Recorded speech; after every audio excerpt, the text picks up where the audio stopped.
Hello everyone, कैसे हैं आप सब। यूपीएससी गाइड में आपका स्वागत है।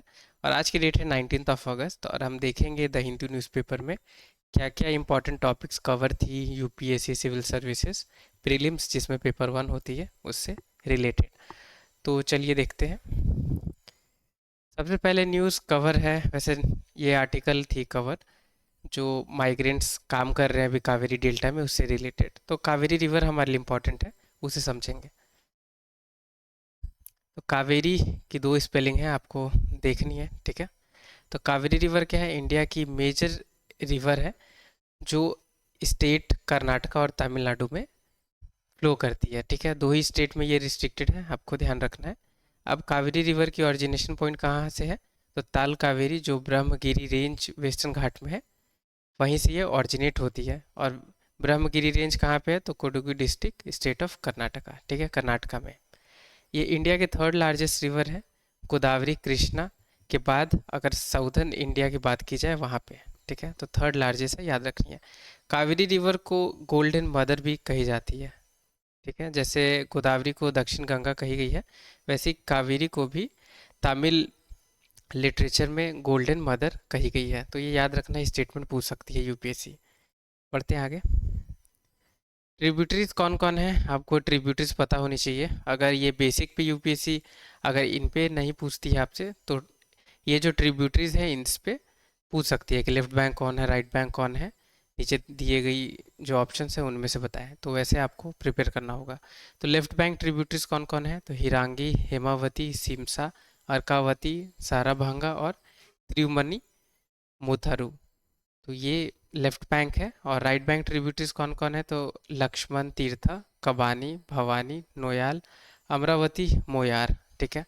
तो इसे दो तीन बार अगर आप रीड आउट करेंगे तो ऑटोमेटिकली आपको ये याद हो जाएगी, ठीक है।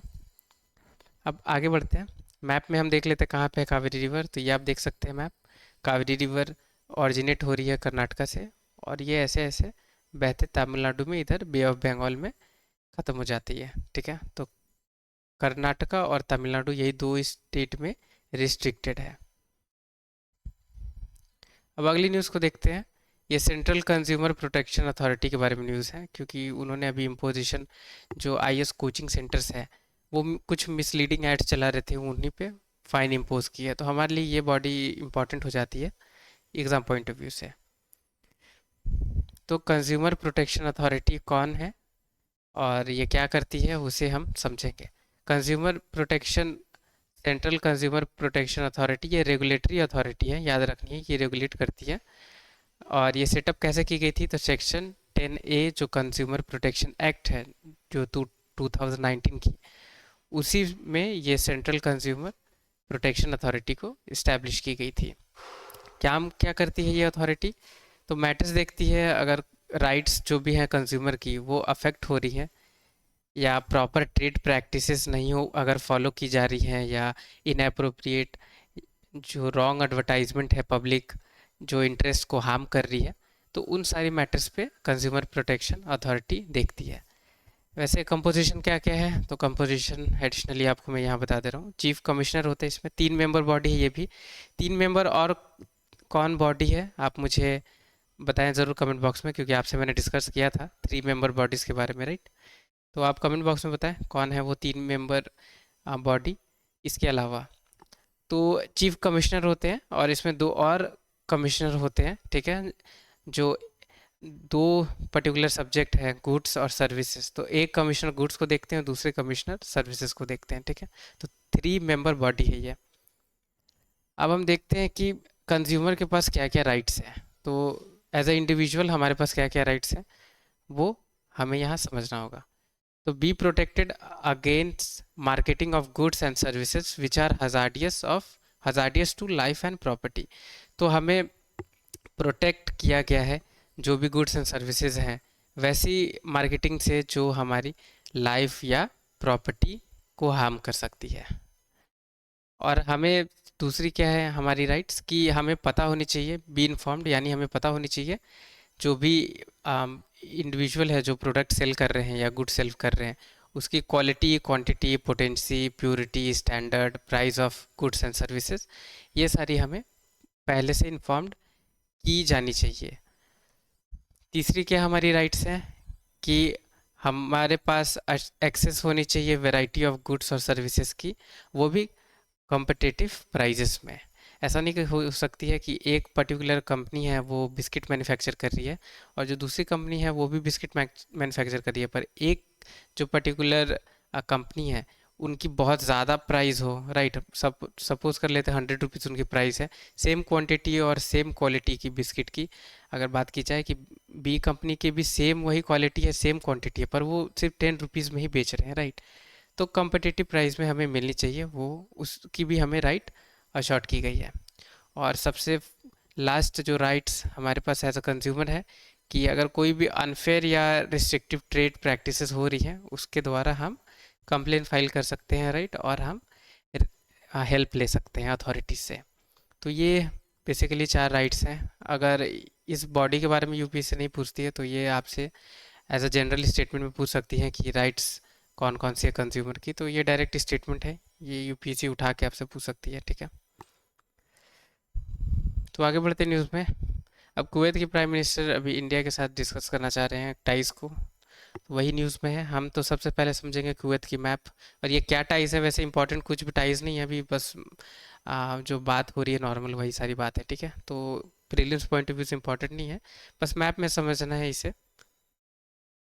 तो ये आप देख सकते हैं कुवैत की मैप है, माफ़ी चाहूँगा ये मैप में भी क्लियर नहीं हो आपको, थोड़ी सी आप रेजोल्यूशन को इंक्रीज़ करके आप देखें अगर देखने में इश्यूज आ रही हैं तो ये है कुवैत, ठीक है। पर्शियन गल्फ से बाउंड्री शेयर होती है और दो ही कंट्री से इसकी बाउंड्री शेयर होती है लैंड वाली, एक तो ईरान से, दूसरी सऊदी अरेबिया। अब मे बी यूपीएससी आपसे कुवैत के बारे में ना पूछे पर आपसे पर्शियन गल्फ के बारे में पूछ सकती है कि कौन कौन से कंट्री से बाउंड्री शेयर होती है पर्शियन गल्फ की, तो वो मैं आपको डिटेल में बता देता हूँ। तो ईरान की होती है, इराक की होती है, कुवैत की होती है, सऊदी अरेबिया की होती है, बहरीन की होती है और कतर की होती है, यहाँ पे यूनाइटेड अरब एमिरेट्स इससे होती है। तो ये कुछ कंट्रीज़ हैं जो आपको अच्छे से याद रखनी है, इनकी शेयर बाउंड्री होती है पर्शियन गल्फ से। आपको एक मैं टास्क दे रहा हूँ, एज अ एक होमवर्क दे रहा हूँ। आप जो रेड सी के आसपास जितनी भी कंट्रीज है जिनकी बाउंड्री शेयर होती है रेड सी से, उसे आप ज़रूर एक बार मैप में ट्रेस करने की कोशिश करें। अब आगे बढ़ते हैं। फसाई के बारे में न्यूज़ आई है कि माइक्रो प्लास्टिक जो कंटेमिनेशन है उस पर वो प्रोजेक्ट लाना चाहती है। अब ये प्रोजेक्ट की नाम क्या है, इनिशिएटिव क्या है, ये सब कुछ भी मेंशन नहीं है न्यूज़ में, सिर्फ हम फसाई को देखेंगे अभी। तो food safety and standard authority of India, short form है फसाई। स्टैट्यूटरी बॉडी है, याद रखनी है, कॉन्स्टिट्यूशन बॉडी नहीं है। तो सबसे पहले तो ये बेसिक चीज़ है, इसी पे यूपीएससी ट्रिक करती है बच्चों को, राइट। तो स्टैट्यूटरी बॉडी है, ये किसके अंडर आती है ये अथॉरिटी, तो ministry of health and family welfare के अंदर आती है। काम क्या करती है, तो रेगुलेट करती है manufacture, storage, distribution, sale, import of food articles, ठीक है। तो फूड आर्टिकल्स की मैन्युफैक्चर हो रही हो, स्टोरेज हो रही हो, डिस्ट्रीब्यूशन हो रही हो, सेल हो रही हो, उन सब को ये रेगुलेट करती है, ठीक है। और साथ साथ में जो भी फूड सेफ्टी की स्टैंडर्ड्स होती हैं वो भी ये इस्टेब्लिश करती है अथॉरिटी। अब food safety standard authority of India को कब लाया गया था, तो आपको याद रखना है ये 2006 में ही food safety and standard act लाई गई थी, तभी इसे लाया गया था। अब जो food safety authority of India है इसे हेड कौन करते हैं, तो नॉन एग्जीक्यूटिव चेयरपर्सन होते हैं जो सेंट्रल गवर्नमेंट के द्वारा इसे हेड मीन्स अपॉइंट किए जाते हैं, ठीक है। आपको याद रखनी है कि नॉन एग्जीक्यूटिव हेड रहते हैं, राइट। इसमें मिनिस्टर, हेल्थ मिनिस्टर आपको लिख के दे सकती है या आप पीएम लिख के दे सकती है, ऐसे स्टेटमेंट इंटरचेंज की जा सकती है, तो आपको ध्यान देना होगा। अब हम देखते हैं कि फंक्शंस क्या क्या है फसाई की। अगर बेसिक इन सारी चीज़ों पे यूपीएससी नहीं पूछ सॉरी बेसिक अगर इन सारी चीज़ों पे यूपीएससी नहीं पूछती है तो चांसेस है फंक्शंस के बारे में पूछे, क्योंकि ऐसी क्वेश्चन यूपीएससी फ्रेम करती है। जैसे आईएमएफ के बारे में यूपीएससी ने एक बार पूछा हुआ था कि क्या क्या फंक्शंस हैं, राइट, या वर्ल्ड बैंक के बारे में एक बार पूछा हुआ था कि उनके क्या क्या फंक्शंस हैं, तो वैसे फंक्शंस भी हमें देखनी है। तो फ्रेम करती है जो भी फूड स्टैंडर्ड्स हैं उसे, ठीक है, रेगुलेटरी है, रेगुलेशन फ्रेम करती है। दूसरी क्या, गाइडेंस प्रोवाइड करती है जो लेबोरेटरीज हैं जो फूड टेस्टिंग कर रही हैं उन्हें। साइंटिफिक एडवाइस या टेक्निकल सपोर्ट भी प्रोवाइड करती है गवर्नमेंट को, सेंट्रल गवर्नमेंट को, ताकि अगर कुछ ऐसी स्कीम्स या एक्ट वगैरह लाई जा रही हैं फूड आर्टिकल से रिलेटेड तो वहाँ हेल्प मिल पाए उन्हें। अब इंटरनेशनल टेक्निकल स्टैंडर्ड जो भी हैं फूड की, उसकी भी डेवलपमेंट में ये बॉडी हेल्प करती है, कलेक्ट करती है जितने भी डेटा है, जैसे फूड क्या कंज्यूम की जा रही है इंडिया में, कौन सी फूड में कंटेमिनेशन है, या क्या फूड से रिलेटेड क्या इमर्जिंग रिस्क्स हैं। तो वो सारी चीज़ की भी ये चीज़ों को ये देखती है, कलेक्ट करती है वैसी डेटास को। अब लास्ट क्या इनकी फंक्शन है कि इंफॉर्मेशन प्रोवाइड करने की कोशिश करती है, अवेयरनेस ये फैलाने की कोशिश करती है, जो भी फूड सेफ्टी है इंडिया में, या क्या क्या फूड न्यूट्रिशन है, राइट। ये तो ये सारी चीज़ें फसाई करती हैं, तो इम्पॉर्टेंट है। और बेसिक सी इसमें स्टेटमेंट्स हैं, अगर आप पढ़ते हैं तो ऑटोमेटिकली आप वहाँ पे अब आंसर कर पाएंगे, राइट। अब बढ़ते हैं आगे। ये वेल्केनो के बारे में एक न्यूज़ है। अब जो रशिया में एक वेल्केनो है वहाँ पे इरप्शन देखी गई है, राइट। तो इसलिए ये पर्टिकुलर न्यूज़ आई थी। वैसे मैं आपको ये बता देता हूँ कि ये जो पर्टिकुलर वेल्केनो है, शिवलिच वेल्केनो है, आपको याद रखनी है। ये कमचटका पेनिनसुला जो है रशिया में, वहीं पे है ये लोकेटेड। तो दो बहुत ज़्यादा भी वेल्केनोज, एक्टिव वेल्केनोज न्यूज़ में थी। एक तो माउंट इटना जो इटली में है, और दूसरी अभी ये न्यूज़ में है, ठीक है। इसकी नाम है शेवल्यूच वेल्केनो। यहाँ पे नाम अगर आप पढ़ पा रहे होंगे तो आप पढ़ें। वैसे मैं स्पेलिंग यहाँ पे आपके लिए स्पेल कर दे रहा हूँ, ठीक है। SHIVELUCH वेल्केनो, ठीक है। शेवलुच वेल्केनो। अब कुछ कुछ हम वर्ल्ड की एक्टिव वेल्केनोज को देखते हैं। अगर यूपीएससी माउंट इटना या ये वेल्केनो के बारे में अगर नहीं पूछती है, तो कुछ एक्टिव वेल्केनोज हैं उनके बारे में लोकेशन वाइज आपसे पूछ सकती है कि ये वेल्केनो इनकी लोकेशन कहाँ पे है, ठीक है। तो बैरन आइलैंड ये इंडिया की ही है, अडम्बार निकोबार आइलैंड में, ठीक है। ये एक्टिव वेल्केनो है, याद रखनी है। इरिटा एली इथोपिया में है, ये भी बहुत बड़ी वेल्केनो और काफ़ी अच्छी है। अपेयरेंस इसकी अच्छी है, आप एक बार ज़रूर गूगल पे इसे देखें, ठीक है। फुएगो गुटेमाला में है। Heard Island and McDonald Island Antarctica में है। Kilauea Hawaii. Lakagigar Iceland. La Palma Canary Island. लाइहुई लोईही, ठीक है, Hawaii. Mount Erebus Antarctica. Mount Etna Italy. Stromboli Italy. Vesuvius Italy. Mount Merapi Java Indonesia. तो Mount Merapi के बारे में आपको पता होगी, बहुत ज़्यादा न्यूज़ में ये भी रहती है, राइट। फिर सबसे लास्ट पोपो कैटपेटल मेक्सिको। तो ये कुछ एक्टिव वेल्केनोज है जो आपको याद रखनी होगी, ठीक है। वैसे इससे ज़्यादा और एक्टिव वेल्केनोज तो वैसे इंपॉर्टेंट नहीं है। मेजर मेजर आपके लिए मैंने यहाँ पे मेंशन कर दिया, ताकि अगर इनमें से अगर एक दो भी ऑप्शन में आती है तो वहाँ आप ऑप्शन को करेक्ट कर पाएंगे, राइट। अब बढ़ते हैं आगे न्यूज़ में। ये लीबिया के बारे में थोड़ी सी है न्यूज़, जहाँ लीबिया ने अभी सेंट्रल बैंक को सस्पेंड कर दिया, उनके फंक्शंस को, उनके ऑपरेशंस को, राइट। इसलिए तो अब वहाँ क्या फंक्शंस को वहाँ सस्पेंड की जा रही है क्या नहीं, वो तो इम्पोर्टेंट नहीं है। मैप में लीबिया को हम समझ लेंगे, ठीक है, कहाँ पे है वैसे ये कंट्री, ताकि वर्ल्ड मैप आपकी स्ट्रांग हो पाए। क्योंकि वर्ल्ड मैप पे भी कभी कभी क्वेश्चंस रहते हैं कुछ कंट्री से, तो वहाँ पे आप मैप ऐसे मीन्स में वहाँ पे छोटी सी डायग्राम आप बना के रिप्रेजेंट कर सकते हैं, ताकि जो एग्जामिनर है उसकी अटेंशन वहाँ पे कैप्चर हो, राइट।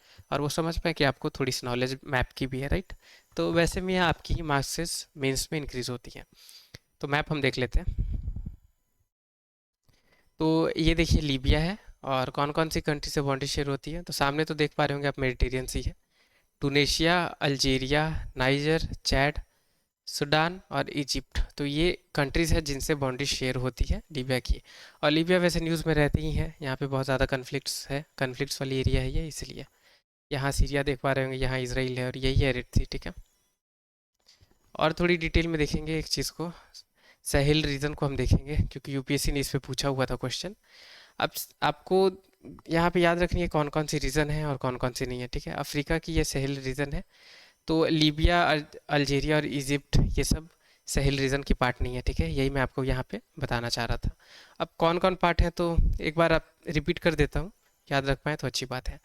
जैसे यहाँ पे सेनेगल है, Mauritania, Mali, Burkina Faso, Niger, Nigeria, Chad, Sudan और इरिट्रिया। तो ये कुछ कंट्रीज़ हैं जो सेहेल रीजन में आती हैं। तो सेहेल रीजन के बारे में तो यूपीएससी ने पूछा है, पर आपसे पूछ सकती है, अगर ये लीबिया से ही अगर पूछती है तो पूछ सकती है कि कौन सी कंट्रीज हैं जो सेहेल रीजन की पार्ट नहीं है, राइट। तो वैसे में क्वेश्चन फ्रेम हो सकती है, जस्ट अपोजिट। ये एक न्यूज़ है जहाँ पे यूक्रेन अभी कह रही है कि उन्होंने जो ब्रिज है जो कुर्स्क रीजन को ज्वाइंट करती है उसे डैमेज कर दिया है। वैसे यूक्रेन के द्वारा सबसे पावरफुल अटैक अभी जो रशिया के रीजन में की गई है, कुर्स्क रीजन में ही की गई है। तो ये रीजन हमारे लिए इंपॉर्टेंट है, ठीक है।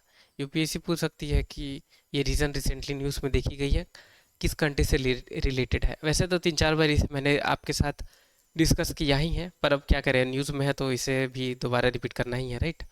तो ये देख सकते हैं, ये रशिया की मैप है, ये यूक्रेन है, और इन दोनों के बीच में ही ये कुर्स्क रीजन इंपॉर्टेंट है, आपको याद रखनी है। वैसे भी यूक्रेन और रशिया की वॉर की वजह से यूक्रेन तो बहुत ज़्यादा न्यूज़ में भी है ही, राइट। और यूक्रेन पे यूपीएससी ने क्वेश्चन भी पूछा हुआ है, तो मे बी यूक्रेन की कौन कौन से कंट्री से बाउंड्री शेयर हो रही है वो तो नहीं पूछेगी, क्योंकि इस पे आ चुका है ऑलरेडी। आपसे ये रीजन के बारे में पूछ सकती है। लास्ट ये एक न्यूज़ आई हुई है जहाँ पे कुछ पीपल की डेथ हो गई है गाज़ा में, ठीक है। तो उसे ही हम देखेंगे अभी मैप में।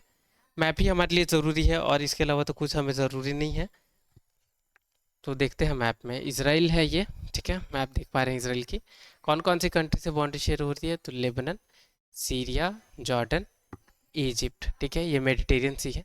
ये गाज़ा वाली एरिया जो देख पा रहे होंगे रेड कलर में है, यहीं पे हमास जो एक्सट्रीमिस्ट ग्रुप है ये रहते हैं यहाँ पे, जो ईरान सॉरी जो इसराइल पे अटैक करते हैं, राइट। और ये वेस्ट बैंक, यहाँ पे पैलेस्टीनियन रहते हैं। तो वेस्ट बैंक आप देख सकते हैं इधर ईस्ट साइड है, और गाज़ा जो है ये वेस्ट साइड है, मेडिटेरियन सी से सटी हुई, ठीक है। अब यहाँ पे ये लेबनान जो है, इनकी भी एक एक्सट्रीमिस्ट ग्रुप है जिनका नाम है हिजबुल्ला, वो भी न्यूज़ में थी। यूपीएससी आपसे पूछ सकती है कि ये ग्रुप कौन सी कंट्री से बिलोंग कर रही है, ठीक है। तो लेबनान। और ये यहाँ पे गोलान हाइट्स है जहाँ पे अभी मेरी कर्सर है, ये वाली वाटर बॉडी देख पा रहे हैं, ये लेक खुला है। ये डेड सी है जो इसराइल और जॉर्डन के बीच में है। ये सी ऑफ गैलिली, और ये सबसे नीचे है गल्फ ऑफ अकाबा जो रेड सी से कनेक्ट होती है। अभी कुछ कुछ ऐसे एक्सट्रीमिस्ट ग्रुप न्यूज़ में थी, उनके बारे में मैं आपको बता दे रहा हूँ। लेबनान की है हिजबुल्ला, इसराइल की है हमास, ठीक है। बोको हराम है नाइजीरिया की, और हौती रेबल जो है ये ग्रुप है, ये है यमन की। तो ये चारों ग्रुप अभी बहुत ज़्यादा न्यूज़ में थी। और एक एक और इथोपिया की थी, अल अबादा करके कुछ थी, वो तो अभी याद नहीं आ रही है, पर मैं आपको कल बता दूंगा, ठीक है। आपके साथ मैंने डिस्कस किया हुआ है ऑलरेडी वो, तो वो एक सॉरी इथोपिया की नहीं, सोमालिया की ग्रुप है वो, ठीक है। अल अब आबाद करके कुछ है, ठीक है। तो सोमालिया की वो ग्रुप है। तो थैंक यू सो मच। आज की वीडियो में इतना ही। वीडियो अगर आपको पसंद आई होगी, आपके लिए यूज़फुल रही होगी, तो ज़रूर लाइक करें। और चैनल पर नए हैं या सब अभी तक सब्सक्राइब नहीं किया तो प्लीज़ चैनल सब्सक्राइब करें। टिल द टाइम के लिए take care, have a great day ahead.